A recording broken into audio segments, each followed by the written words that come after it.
Good morning and welcome to Ganesh shot. Ganesh shot में आप सबका स्वागत है। Bangladesh turmoil and it's continuing, right? It's not going to stop. Let's be very clear at the outset. We know yesterday that Sheikh Hasina was sentenced to death in absentia. There are a whole lot of issues on that I'll touch upon. Uh, but the fact is that the run up to this verdict and the run up to this tribunal, the way it is operated, the way it's going to unfold ahead, one thing we should be very clear of: turmoil in Bangladesh is here to stay. There are no easy solutions. People come out with armchair solutions, ye karo, wo karo. Nothing is going to stay. And fundamentally, Bangladesh has gone back, has turned its clock back attitudinally. And that is what we have to understand.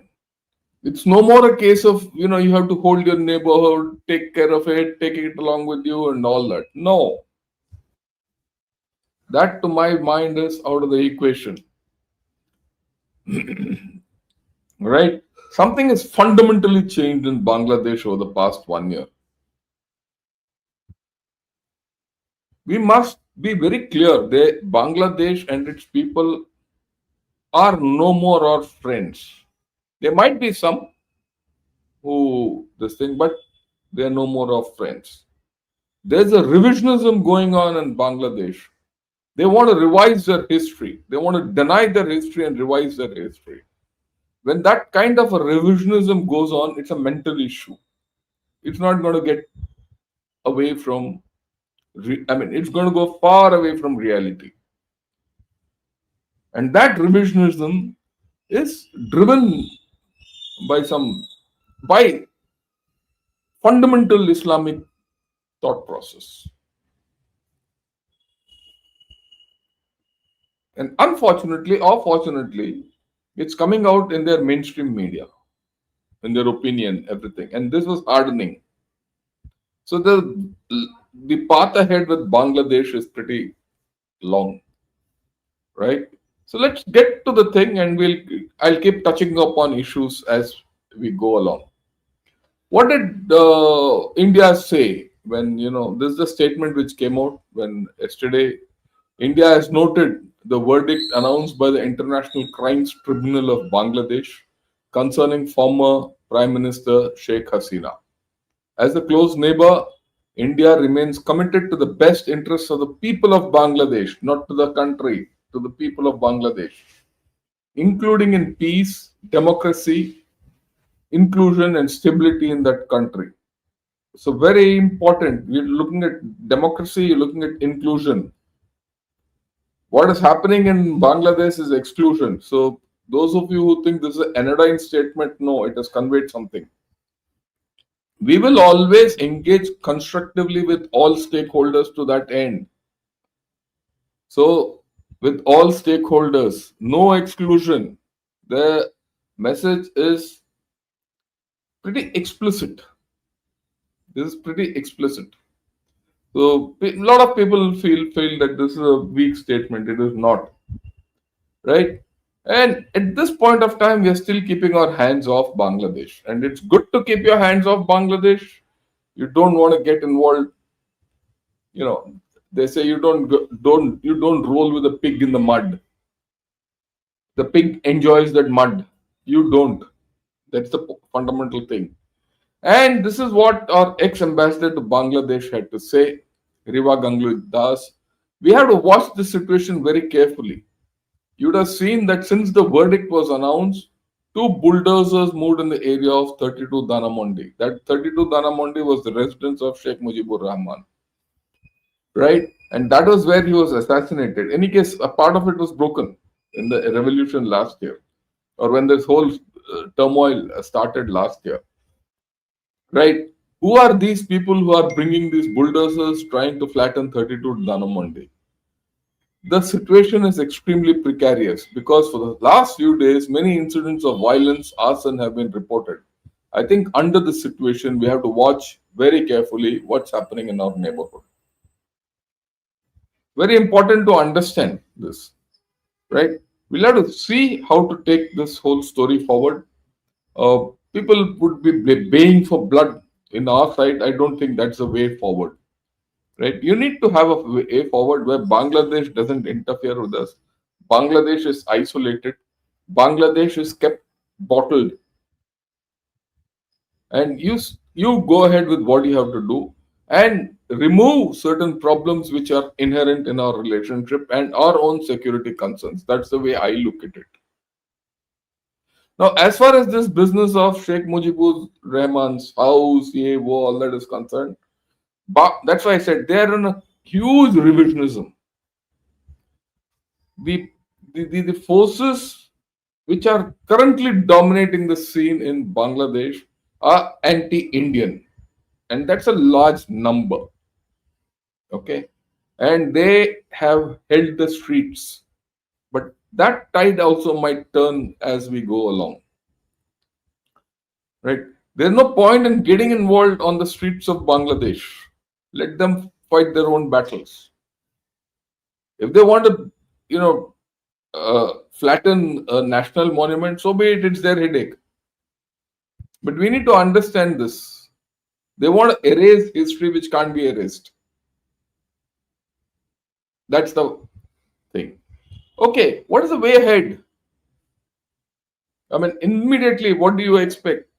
Now, Bangladesh will say, look, now that she is convicted, Sheikh Hasina, please hand over. But is it that easy? It's not going to be easy. Handing over, because now she's a criminal. The extradition will be on criminal grounds, not on political grounds. It's not a matter of political asylum and all. It's on criminal grounds. So what will that happen? It will be a legal process. That criminal extradition is a legal process. Look at our guys who ran away from India, who are living all over, including the Kingfisher guy who's sitting in Britain. All those chaps, right? They're all criminals, and you're trying to extradite them. And that Gitanjali Diamond, that fat fellow, nothing. They've not come back. It's been 10 years, right? Now, what will that mean? It will mean going to courts in India. And the courts will, hear both sides of the case. It will hear the government, it will hear, courts in India. Of course, if the courts order, then we have to send, but that's a different story. Will the courts order? And why? Moot point. The government of Bangladesh, it's not legal so far. So a criminal extradition process by a tribunal constituted by an illegal, or rather not a government, which is extra constitutional, is itself illegal. So whatever comes from Bangladesh, our courts will say that this is not a legal government. This is an extra constitutional government. So, and this extra constitutional government has constituted a court, and this court has given a proceedings. I mean, a conviction. So, is all this legal? I don't think so. So, I don't see this lady going anywhere near. I'm giving you the legal part of it. Otherwise, also Indian government will not. But after this, Bangladesh will have to start the due process of law. They've not yet started. After all, yesterday only the conviction came. Where will they go? Where will they go further? Okay. And it is here now that Bangladesh will realize it's landlocked. Where will Bangladesh go? Bangladesh, whom will it go to? It can't go to Pakistan, China, and USA and say, tell India to give this lady back. So that is the thing. This is more of a political drama which is being done. But will it win? Will it, go to its logical conclusion? I don't think so. And we'll talk of it as we go along. Now, yesterday night, there were some clashes reported. We don't know what's the status. We don't know what's going to happen today. We'll see how this happens. Maybe a Couple of days later, we'll take a review of what's the thing. Yesterday night, this thing came out that there were major clashes in Bangladesh. And maybe today we'll know whether the situation is under control or out of control. One doesn't know. Right? It's too early for me to predict that will it go under control or not under control. But there are certain things which we have to understand. These are fundamental attitudes. And mind you, what I've written here, right, interestingly, has come out, is a product of Bangladesh op-ed writers.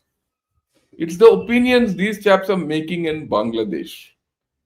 And they're pretty strong fundamental attitudes, which I thought I must put across to all of you. It says, one guy says, the rise of Islamic politics here, that is Bangladesh, is rooted to a large extent in domestic discontent emanating from unemployment, inequality, corruption, and the absence of credible secular leadership. Mind you, Bangladesh is a secular country in their constitution. So there's this guy who says the problem is here within Bangladesh. There's another attitude which says if India is unashamedly Hindu, why should Bangladesh not be proudly Muslim? Right here, one must understand good, bad, or ugly, whichever way you look at it. Right? People in Bangladesh, reactionary people and fundamentalists in Bangladesh and in Pakistan are of the view that uh, India is a Hindu country. It's a Hindu majority country, there's no doubt. But it's a Hindu country, Hindutva, that kind. Political Hinduism. That's the best way I can put it. But which is not there. It's not there. That problem. So there's an imagination out there that the government of India is unabashedly Hindu and unabashedly anti-Muslim, which is also not there. But then that's the mindset, that's the fundamental mind attitude. How do you push that attitude away? The way I have seen it, they would be only happy if you get Islam up in India or something like that. I don't know. I mean, it's very strange. And that's the expectation. I have no problem with Islam, but I have problem with those people who are against the country. Whether you're a Muslim or a Hindu or a Sikh or Christian or Parsi or tribal, I have no problem. Who you are. The government in India allows you to do what you want to do and practice your faith and religion. But you can't be against the country, you can't be against the constitution. That's my problem. That's my way of looking at it. But you look at it the Bangladeshi way and the Pakistani way, they feel India is a country where it's only Hinduism and Muslims are being cornered and subjugated and all that nonsense. And hence, they say, look, if India is unashamedly Hindu, I should be proud Muslim and do whatever I want. And this is a very telling article or excerpt. As India wraps itself in the saffron robe of majoritarian nationalism. I don't see that anywhere. There's no majoritarian nationalism around. And the ideological heat radiates beyond its territory. Are we sending ideology beyond our territory about Hinduism? Unlike Islam, which is trying to convert people or Christianity or others, the countries, the religions which have emanated from this land, I'm talking of this land, have never converted anyone. People converted to this, adopted this way of life. Whether it's Buddhism or Jainism or Mahavira's, whatever. and Hinduism for that matter. In fact, more than Hinduism, which has gone up across oceans, it is Buddhism which has spread. Buddhism, which is an offshoot of Hinduism, which is a later day thing, which has been actually probably more aggressive in sending its thing out and converting people. That's why it's gone all over China, even up to Afghanistan and Far East. Right? Now he says Bangladesh is often receptive or vulnerable to Hindutva's language of cultural supremacy. I don't see any of this directed towards Bangladesh. Cultural supremacy, which asserts that India's soul is intrinsically Hindu and that minorities must either adapt or fade. Again, I've not seen this. The common man in India doesn't look at it this way.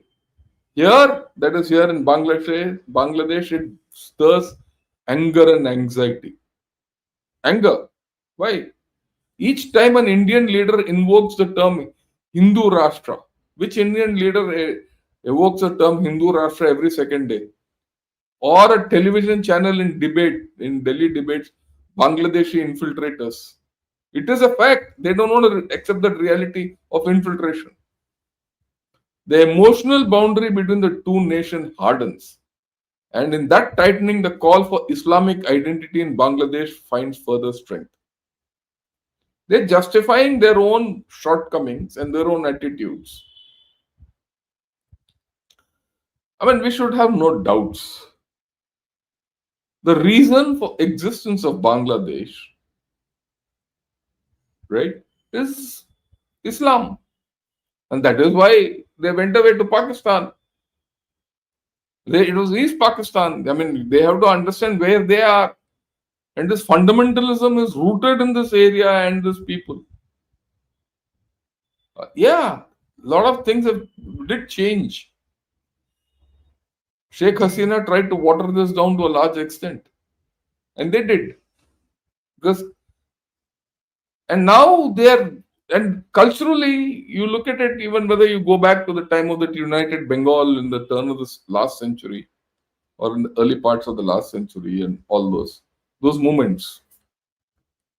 Uh, it was based on Bengali culture and identity. It was not based on Hinduism and Muslim, like in Punjab, you know. But then after 1947, all that vanished. No one wants that part. Who wants? I mean, look at it logically. Who wants that area which has got 170 or 180 million people packed with no resources and with that kind of an ideology which is increasingly away from what we in India as a whole, we in India as a whole think is not my cup of tea. This is a headline in their own, leading daily star. What does it say? If the state cannot govern, violence will. Which says, look, the state is not able to govern and violence has taken over the streets. And very clearly, the state is not governing in Bangladesh today. That is why the violence is increasing. Why is the state not able to cover? Because everyone is not with the state. Because the state itself is illegal. It's a minority case. And there are appeals. Stop the surge of violence urgently. All this in the past 1 week. Violence there has increased. Why is violence increased? Because people perceive that what the government of Bangladesh was doing was wrong.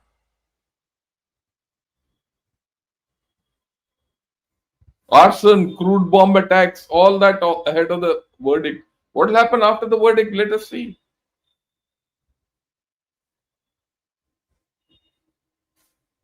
When you persecute people, there will be a reaction. I have no doubt Sheikh Hasina probably persecuted people. That's why that reaction. We are not for Sheikh Hasina or against, but the fact is that she's been loyal to the concept of India and how India helped her and she had personal issues and personal way we helped her out of Bangladesh, especially when Sheikh Mujib was killed or assassinated and all that. So she was loyal. How can we be disloyal to her? That sort of question. But today, things have changed. They can be disloyal to themselves. But can we be? We can't. But are they able to? And there are a lot of people in Bangladesh who do not agree with what's going on.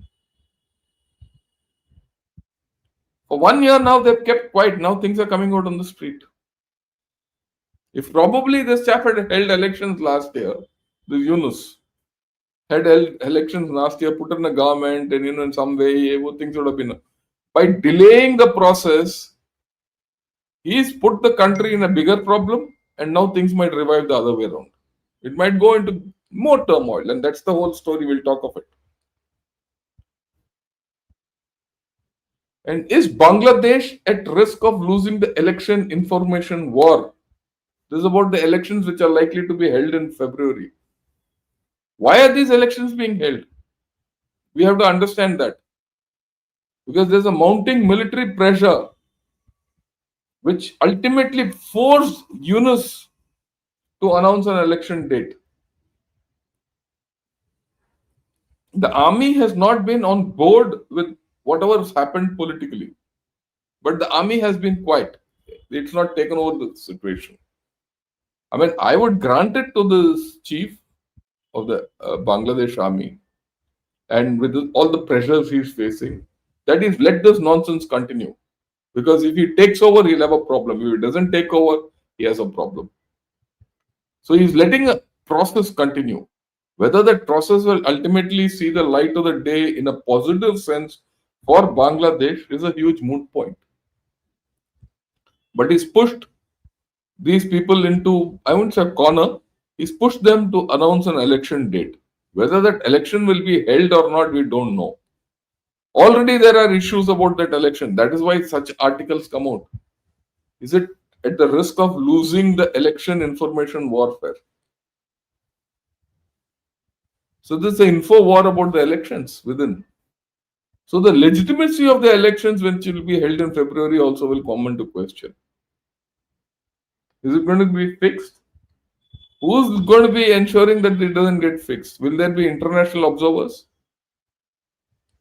All these issues will come into fore. And then this fellow says, no one, regardless of power, is above the law. Yunus. And he's pointing at Sheikh Hasina. I'd like to highlight, is he above the law?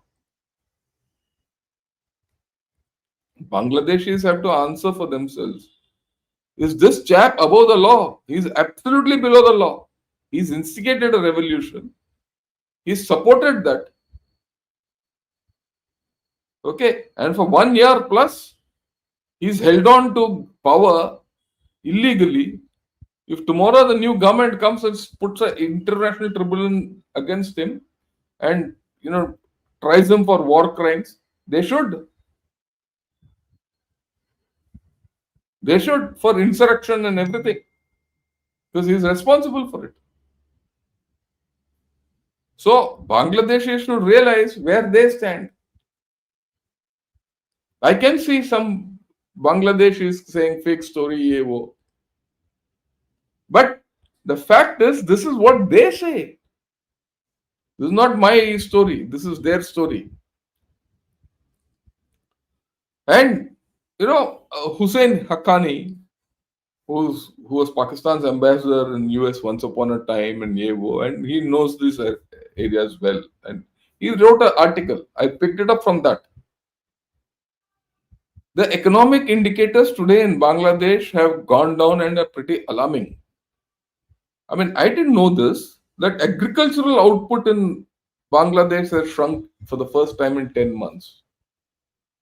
First time in 10 months in August, that is, right? That means from the time this new government or new guys who have carried out a constitutional coup, call it what you want, from this Yunus chap has come into play, Agricultural output has gone down. Agriculture is the mainstay of Bangladesh. I mean, weaker demand. People don't have money to buy anything. Activity is reduced. Input costs are rising. Because उन्होंने India से कट्टी कर दिया. Okay. So there's an issue.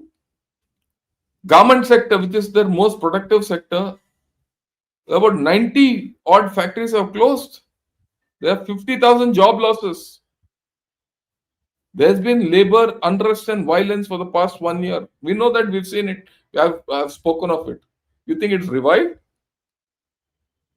FDI has dropped 50% in Bangladesh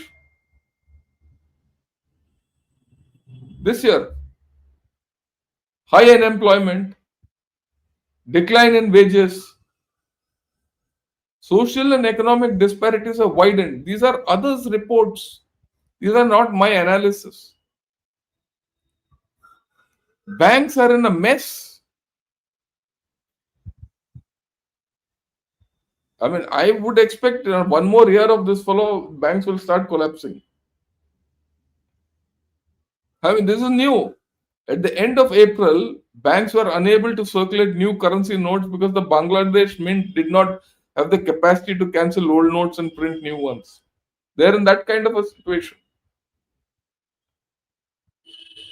Bangladesh is a real basket case, if you ask me. I mean, when you compare Pakistan and this, Pakistan, at least there's some semblance of order because Asim Munir, being a dictator, has put order in the whole story. Some order, whatever that order is. यहाँ तो order ही नहीं है. Everything is disorder. And this is telling. What about the external relations? The one and only country with which Bangladesh has improved relations over the last 1 year is Pakistan. The same Pakistan which carried out a rape. The rape of Bangladesh is a well-known thing. It's there. You know, you look at it in New York Times, you will get this. There's a headline called "Rape of Bangladesh." You see all their, generals going there and doing. What will Pakistan give? Pakistan to kuch doob raha hai yaar. What will trade happen with Pakistan? Nothing. Of course, what is written we know. And if we think, I mean, if Bangladesh thinks with the help of Pakistan they'll finger India, well, they're in for a rude shock. Then India will do what it has to do. It will, it should, in fact. Gone is the time for talking. Do the hard thing. The hard thing could be anything. We'll get to the end of this and I'll talk what are the hard things we can do. And let's look at the political status, of all this. What's the political status in Bangladesh? 2/3 of the voters, as per opinion polls, have not spoken. Bangladesh is a chup. The arm Bangladesh is chup. February, March. Now that's 7 months back. If there was a election at that time, BNP would have got about 42%. The Jamaat would have got 32% of votes.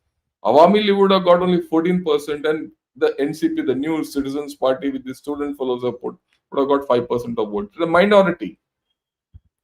Interesting. Even then, if between the Jamaat and NCP, they wouldn't have got a majority.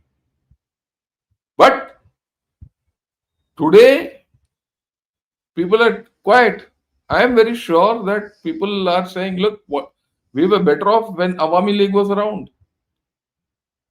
And I'm sure, I mean, they've been banned. Awami League is banned in Bangladesh. It can't contest elections. That means inclusion is not there, it's exclusion. Virtually 50% of Bangladesh has been excluded.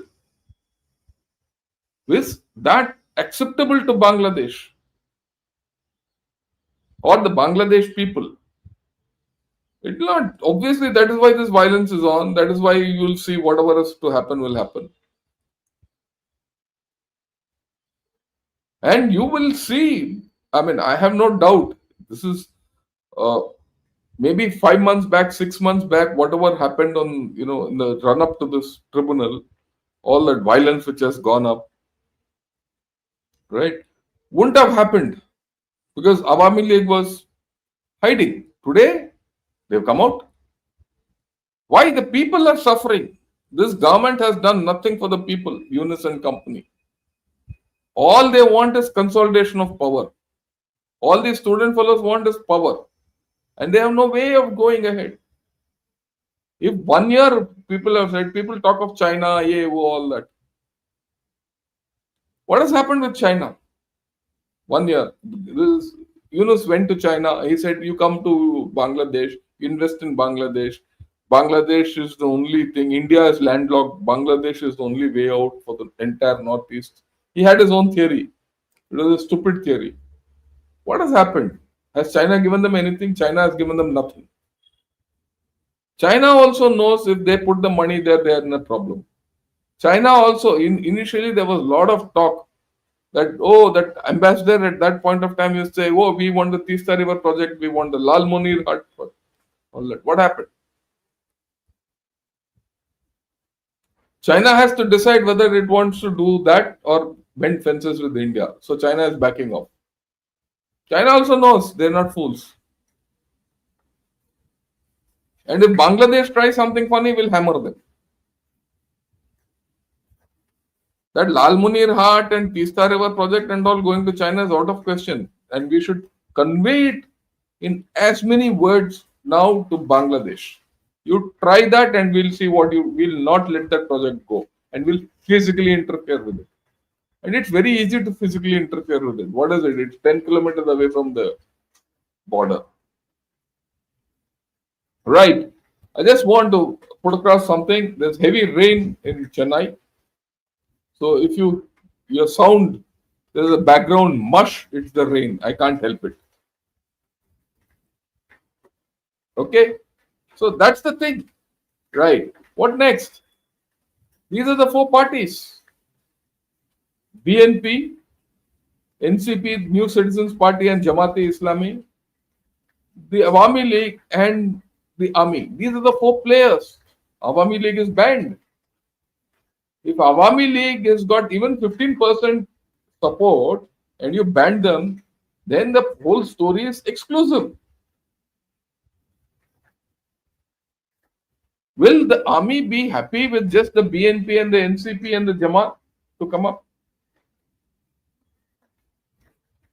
Will that happen? We don't know. After today's event, we'll see how this whole story goes forward. And what should India do in this condition? I don't mind if the Bangladesh people say, I want BNP. Go ahead, choose BNP. But don't ban AL. You can't ban the Awami League because that's illegal. Does this government have the constitutional authority to ban this political party?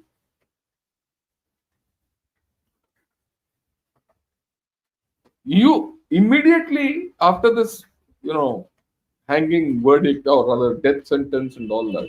Incidentally, the death sentence has been not liked by UN also. UN has also said no, this is not correct. So where will this go?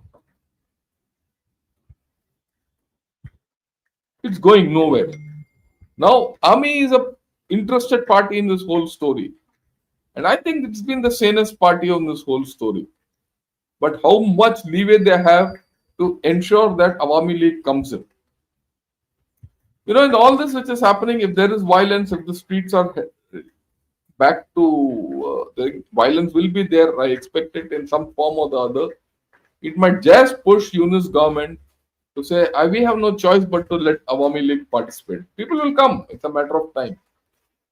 And here I think India should help the Awami League and say, do what it wants and put pressure on Bangladesh. Put pressure on Bangladesh internationally, put pressure on everyone to ensure that Awami League participates in the electoral process. It might lose, that's a different story. It should be there.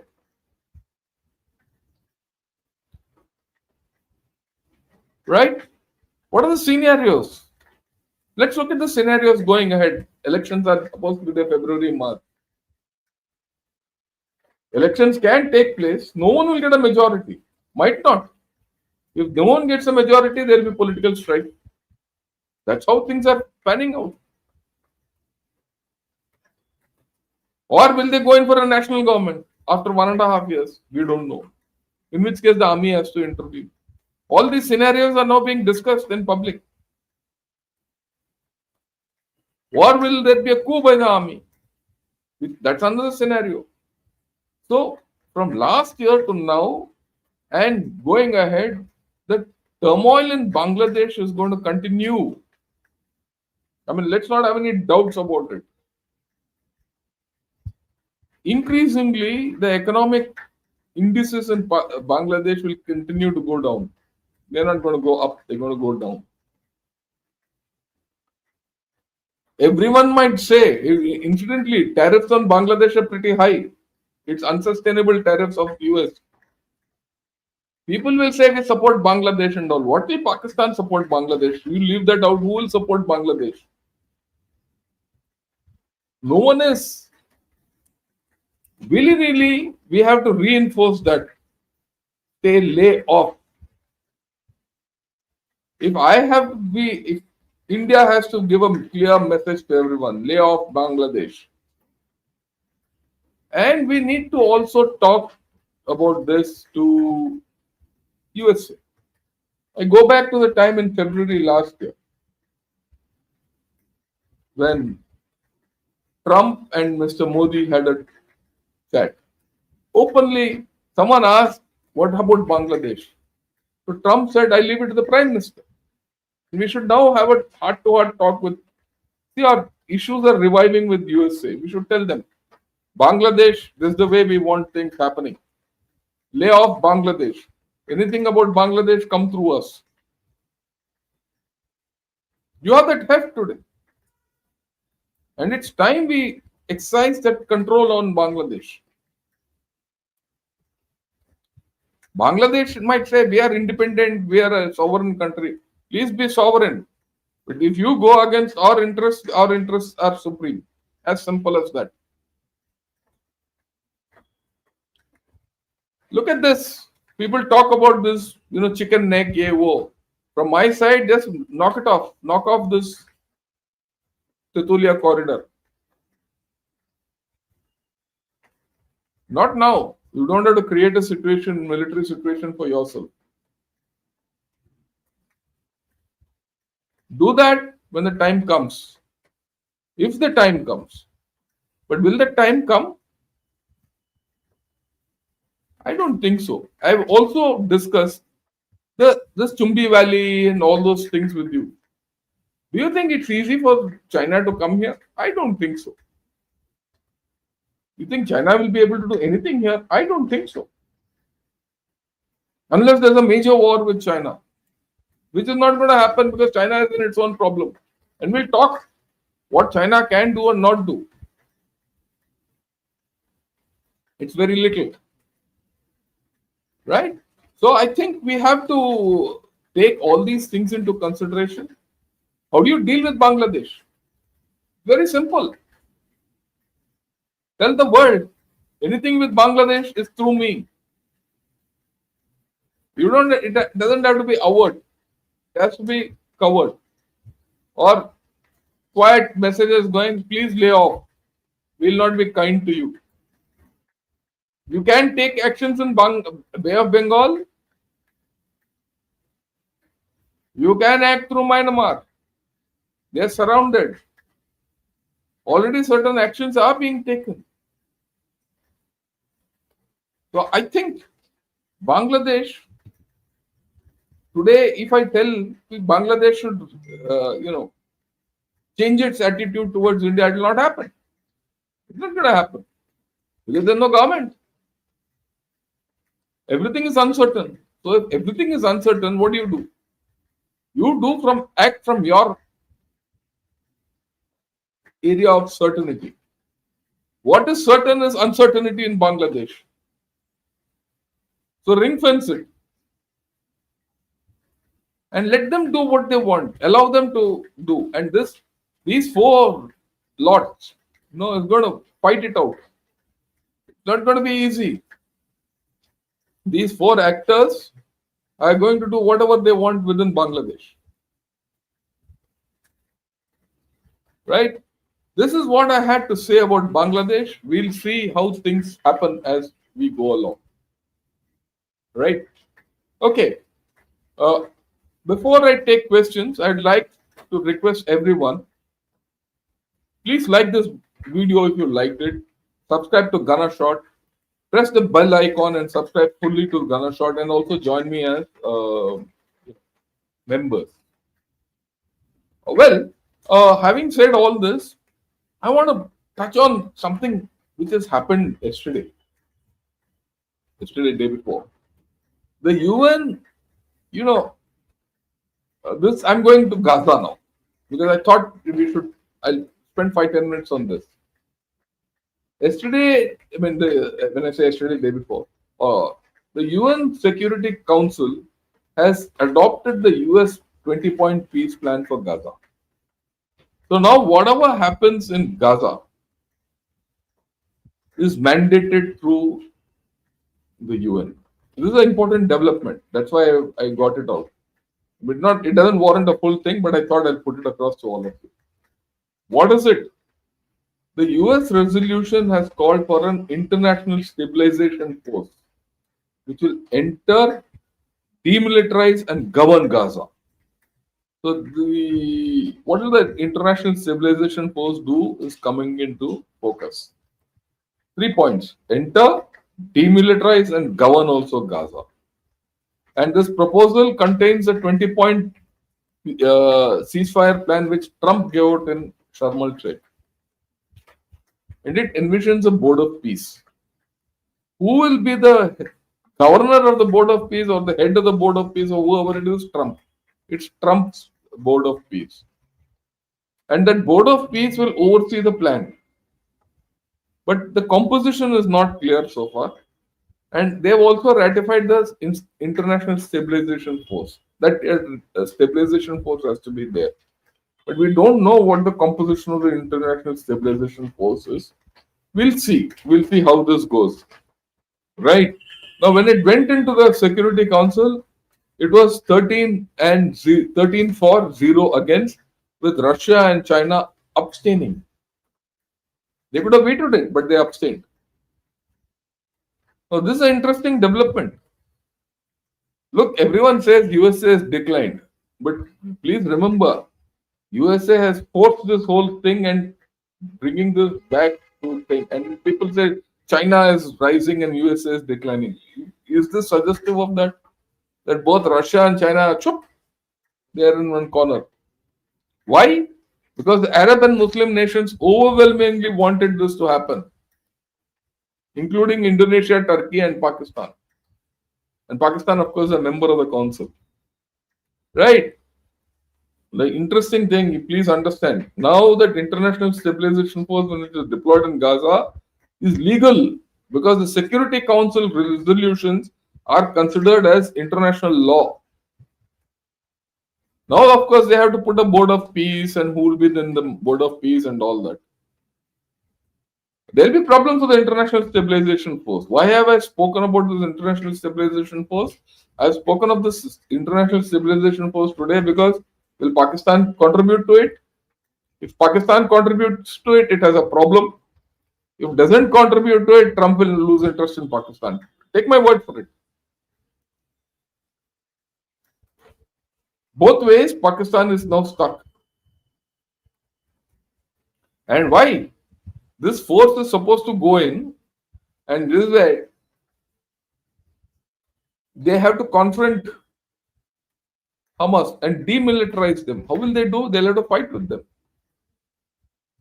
They'll have to destroy the military infrastructure as per the Security Council resolution, the International Stabilization Force. They have to demilitarize and get all the weapons of Hamas.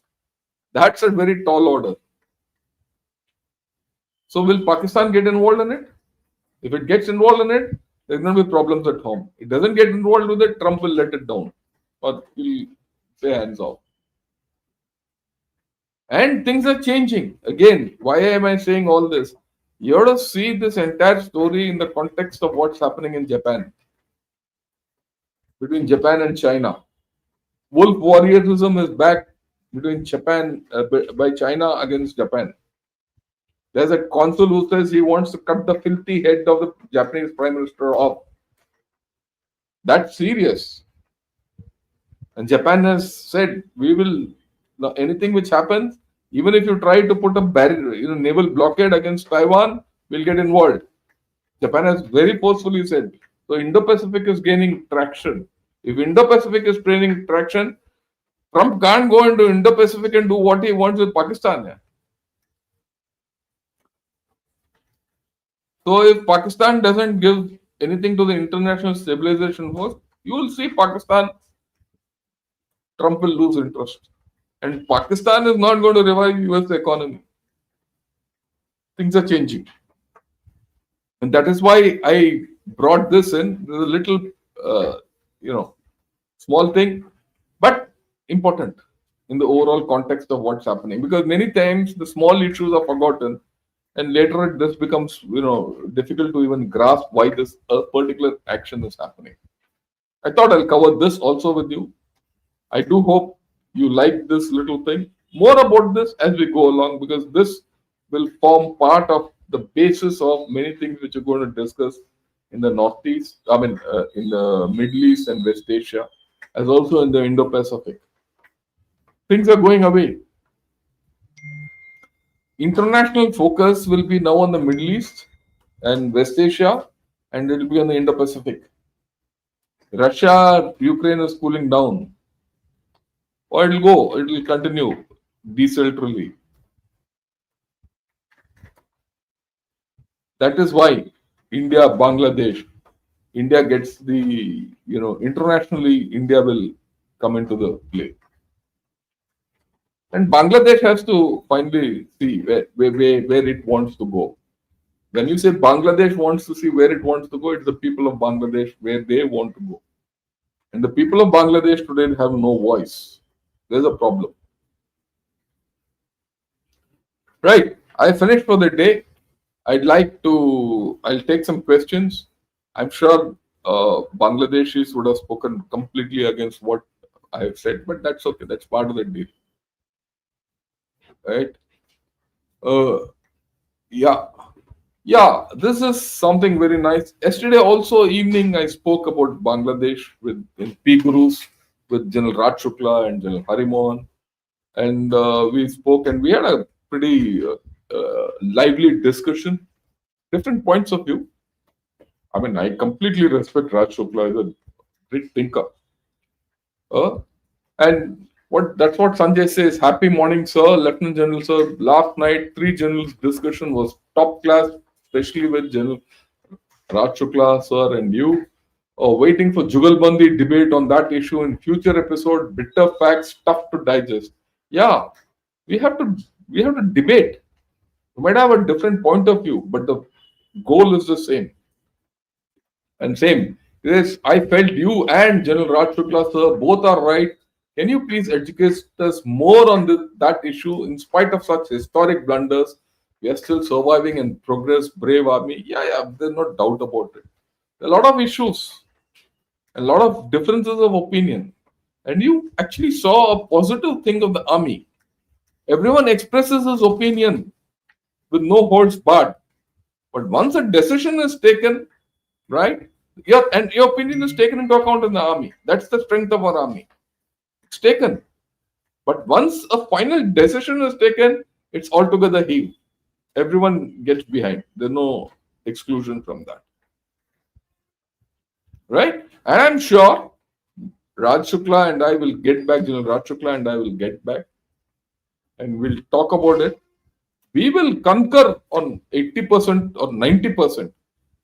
We might have different opinions on how to get there. But as far as national goals are concerned, we are 100% on board. We are the same. We cut from the same cloth there.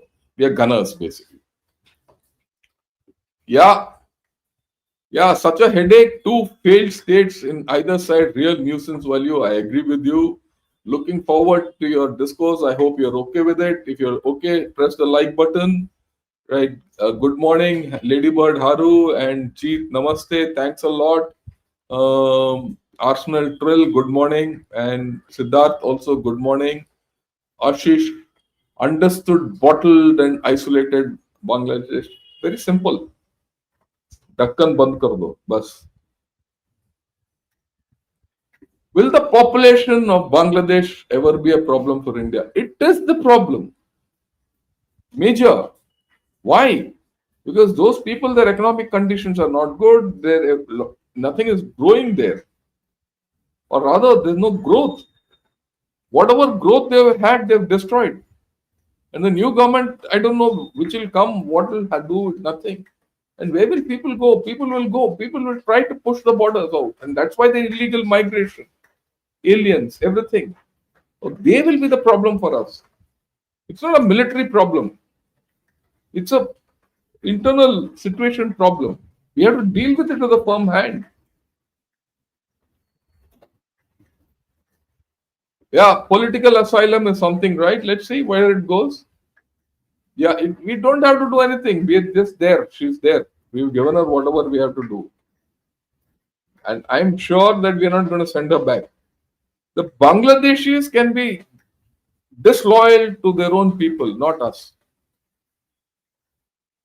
Yeah, good morning. Thanks a lot.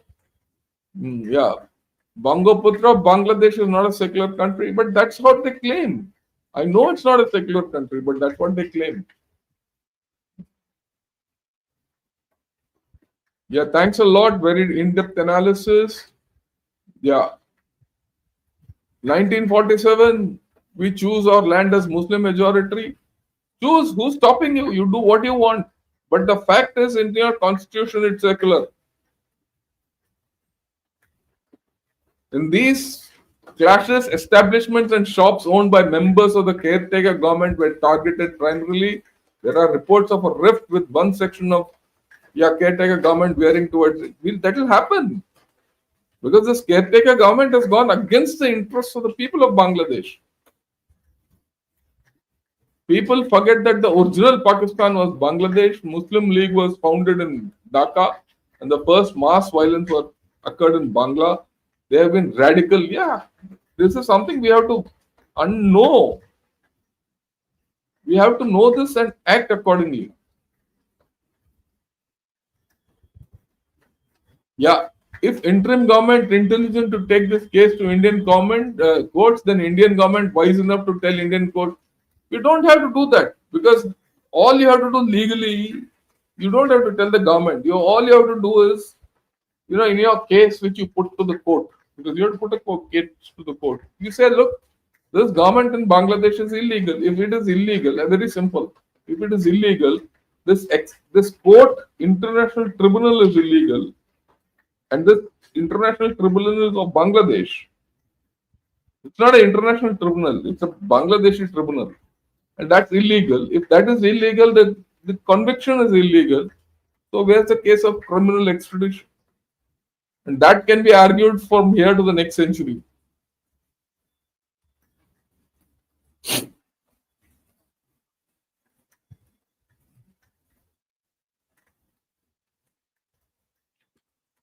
Yeah, is BJP not screaming every day Hindutva? No, it doesn't.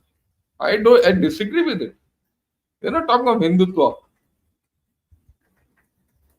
Yeah, they have a problem with you. That's okay. Let them have. That's part of the deal.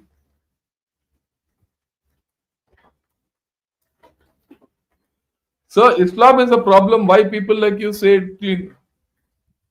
Look, I'm not going to be standing adjudication on Islam or what. Whether Islam is clean or not is for someone else to decide. I'm not here for that. I'm here for only one thing: protect the nation, national sovereignty. I'm not interested in whether you're a Hindu, Islam, like you could do what you want. Which God you want to follow, you follow. But you go against this country, It doesn't matter which religious identity you're from. Well, you have to answer me. I'll ask questions. And that's why I ask these questions of Muslims. Are you clear that you want to defend the constitution of this nation or not?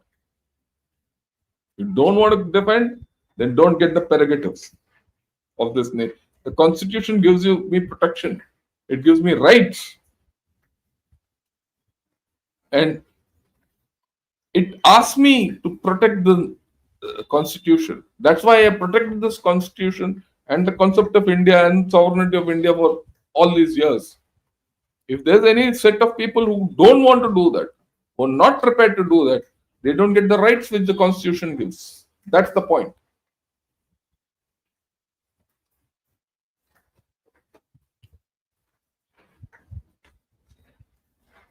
You cannot question about other countries' belief. I'm not interested. You believe in what you want. But the moment you start acting against India, you'll get it. You can go out to hell from my side. Bangladeshis can do what they want. Go against others, you'll get it. You ill treat your minorities, you'll get it. Have no doubts about it.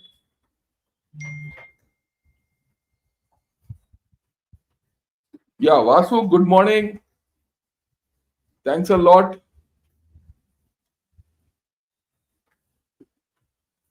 Sir, Mrs. Hasina has said she doesn't submit to legality of the verdict of the and would be amenable to undergoing trial before ICC in Hague.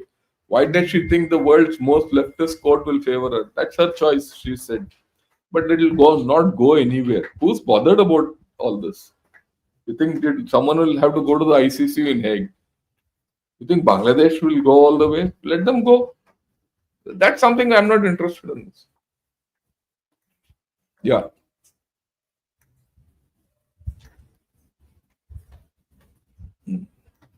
She was a tyrant that people hated. The bizarre, unwavering defense for her shows more about it.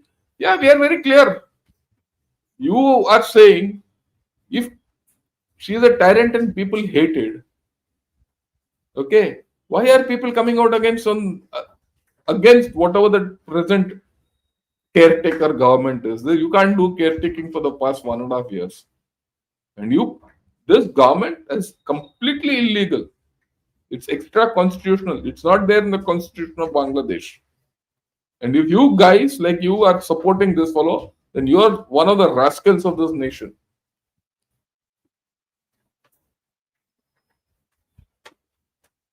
Bharat has a civilizational history of nurturing every religion for millennia on end, and it is this fact that exposes the West and Islam as medieval colony. I completely agree with you, 100%.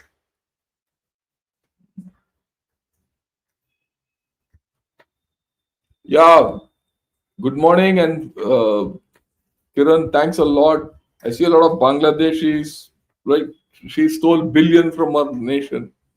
Where is the proof of all this?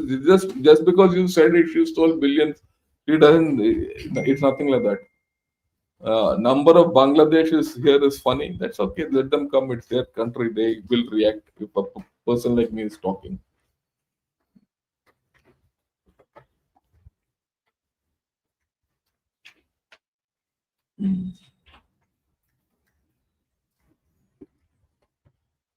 What India should declare to the people of Bangladesh is after the democracy comes back to Bangladesh, that India will resume all business and political ties, reinstate all facilities. Yeah, that's later. We'll see what happens. There's a long way to that. I don't think it will happen in a hurry.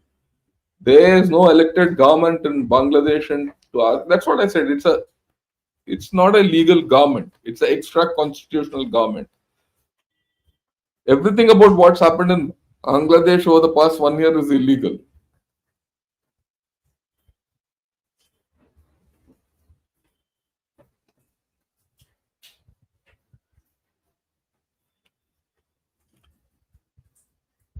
Okay. I respect all, but there are verses in Quran that command the killing and enslavement of idolaters. Perhaps this was a situation at that time, but today Muslims have to live with that. There's no doubt about it. They can follow what they want, but if they go and do all these nonsense things, they'll get it on the neck. On that, they no Muslim, no Indian should have this doubt. You can't take religion, take it to the streets through the detriment of others and the public safety of others. If you do that, well, the constitution is supreme. As simple as that. That's the way I look at it. I might have my faith, but to me, I defend the constitution of India.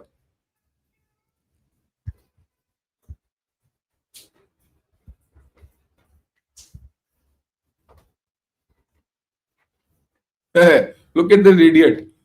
We also have good relations with Turkey, Gulf states, and ASEAN. What will they give you? They'll give you nothing. Be rest assured. You can go and do labor there. ठीक है labourers हैं आप लोग.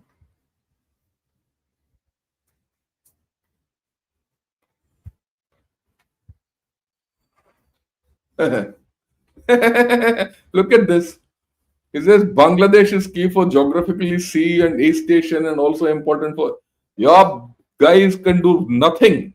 Anyway, see, another problem with Bangladesh is the Bangladeshis have a great estimate of themselves. They think they are the best in the world. They think, there's a cultural idiocy in Bangladesh which says that, the world can't live without Bangladesh. Remember, you don't matter. No one will be bothered if we do anything against you. It's just that India has been decent not to do anything. The day India, you cross a threshold, that the government only knows which the threshold is, you'll get it on the neck from India. That I'm very sure. Sir, great subject and info. Thanks a lot. Okay. I think Bangladesh situation can be diagnosed as delusions of grandeur, delusions of persecution, delusions of reference, Stockholm syndrome. I think so. It's a major problem for them. They have to get over that. That will be the killer. Okay, Jai Hind, Mrs. Claire. Thanks a lot. Folks, here, like the live stream, please. Yeah, that's also my request.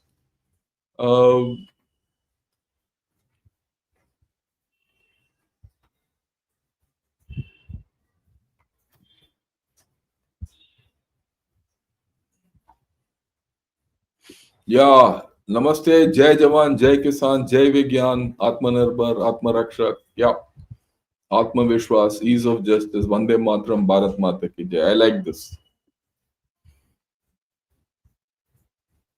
Right, let me see.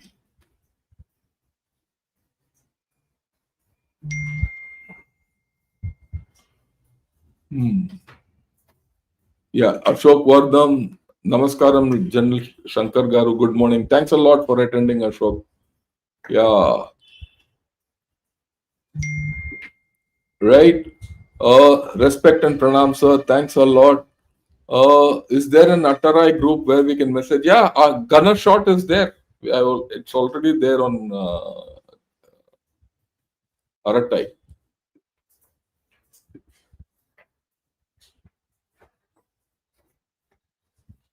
Oh.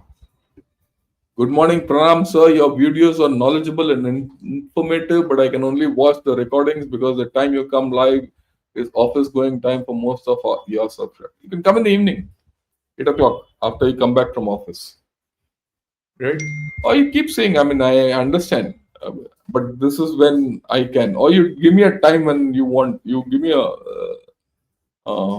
time when you want. I'll go live then. To protect our northeast in future, we need to take decisive action now. Yeah, there's no doubt on that.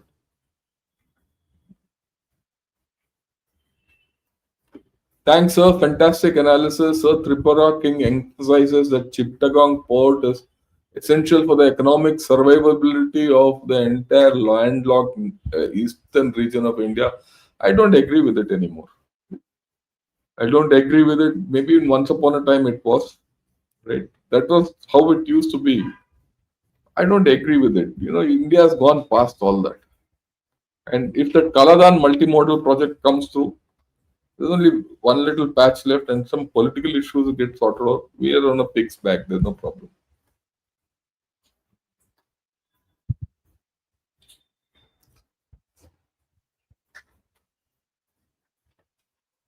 Yeah.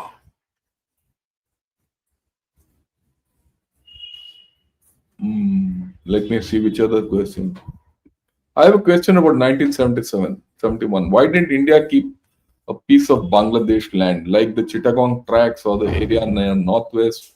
Was there some limitations or land grabbing by? No, it was nothing of that kind. It was a matter of honor. As simple as that. It was a matter of honor.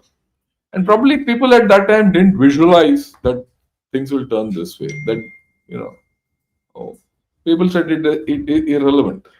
That little piece of land with Bangladesh now will be more friendly than it was earlier. Things will sort out. But who knew that people will change this way?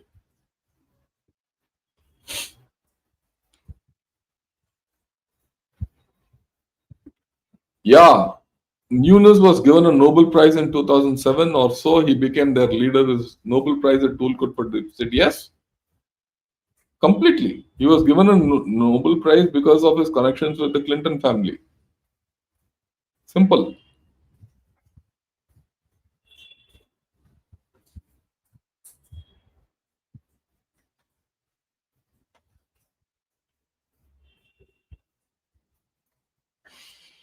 Okay.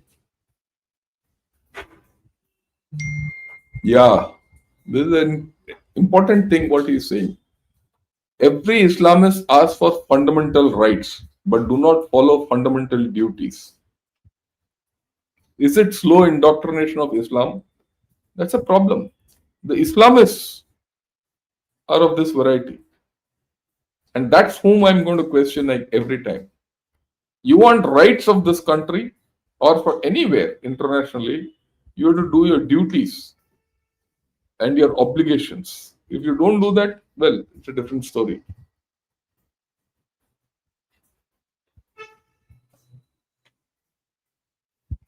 How do you compete with the ISI network in India? You have your own network there. That's simple as that.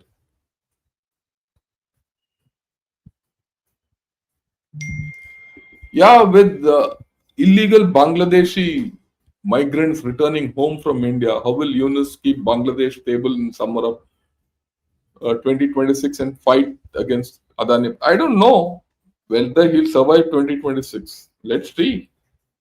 I don't expect him to be there for long. His time is coming. It's not the people of, it's not that people hated Hasina. It's the radical Islamists of Bangladesh hating her and loving Pakistanis even after knowing what Pakistanis did to their well. I agree with you. They are, it's a very important statement which has come out. There's no doubt about it.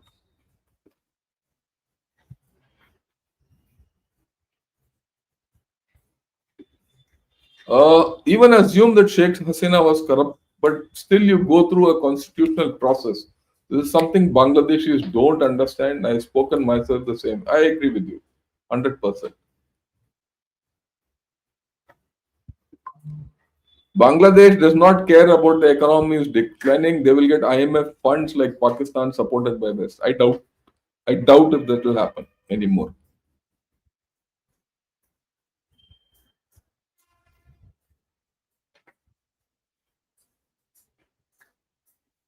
Do you think armed Bangladeshi public can be more challenging for Indian army than the Bangladeshi army? Out of question. Bangladesh is no security threat for you. The armed threat and military threat is out of question. Don't worry.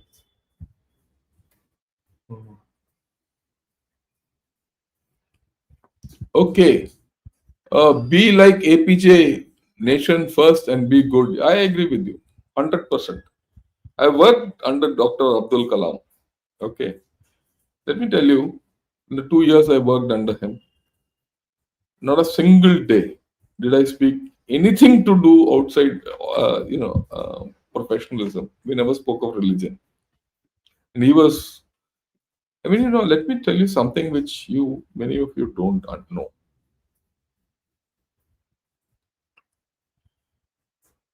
Dr. Abdul Kalam had a passion, and this passion was Tyagraj Kirtanas. Now, Tyagraj Kirtanas are all about God, Vishnu, ye, wo. They are in Telugu. Uh, he used to listen to them daily. Okay, he didn't know Telugu. He was a Tamilian. He learned Telugu to understand the meaning of Tyagaraj Kirtanas. Just think of a Muslim who's, of a Muslim who is learning Telugu to understand Tyagaraj Kirtanas. That's the kind of thinking we have to look at. You have to look at knowledge. You have to look at other things, not religion. Religion is your personal belief.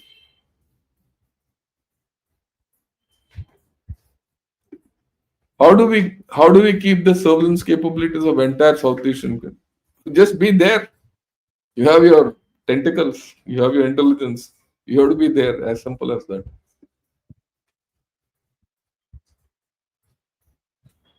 Hmm. Yeah, yeah. I laughed when I read Bangladesh is the real guardian of Bay of Bengal. That he's just a stupid guy. That's about all.